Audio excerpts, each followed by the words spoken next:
Jamaica, we are change maker. မင်္ဂလာပါရှင်အခုသမီးတို့ပြုလုပ်နေတဲ့အစီအစဉ်လေးကတော့မြန်မာနိုင်ငံမှာရှိတဲ့ရန်မိုင်ခန်ကလေးကောင်းဆောင်တွေကိုခြေပြောင်းသွားလာခြင်းနဲ့ပတ်သက်ပြီးတော့အသိပညာတွေကိုမျှဝေပေးနေတဲ့အစီအစဉ်လေးပဲဖြစ်ပါရဲ့ရှင်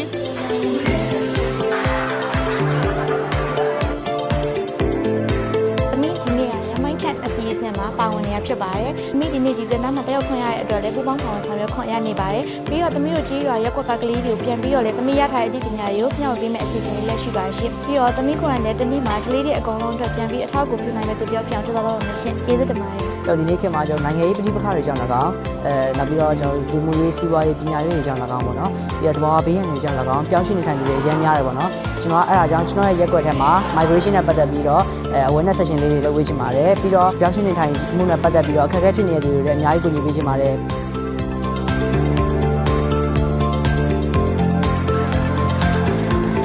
ဒီ Children Forum လေးကကလေးတွေရဲ့ပါဝင်မှုနဲ့အသေးပဲရှိကပါဝင်တဲ့ဟာကိုမြင့်တင်ပေးတဲ့လုပ်ငန်းလေးဖြစ်တယ်။လက်ရှိငလျင်ရဲ့နောက်ဆက်တွဲကြောင့်နိုင်ငံရေးခက်ခဲတွေကြောင့်အကြောင်းပြပရောက်နေတဲ့ကလေးငယ်တွေအတွက်အထူးသဖြင့်အသက်16နှစ်အောက်လူငယ်တွေအတွက်လုပ်ငန်းခွင်ဝင်ရောက်နေရတဲ့အခါမှာသူတို့အတွက်ပုံမလုံခြုံတဲ့လုပ်ငန်းခွင်နဲ့အသက်မွေးဝမ်းကြောင်းလုပ်ငန်းတွေပံ့ပိုးဖို့လိုတဲ့ဆိုတော့ကလေးလေးစီစီကနေကျွန်တော်ကြားရတယ်။ဒါလေးတွေကကျွန်တော်ရှေ့ဆက်လုပ်မဲ့လုပ်ငန်းတွေမှာထည့်သွင်းစဉ်းစားဖို့အတွက်ကျွန်တော် operation အတွက်အများကြီးကြိုးရှိတယ်။ဒါကြောင့်မို့ဒီနေ့ကျင်းပပေးတဲ့Children Forum ကိုတက်ရောက်ရတဲ့အတွက်လည်းကျွန်တော်တို့အရေးကြိုးရှိလို့ကျေးဇူးတင်ပါတယ်။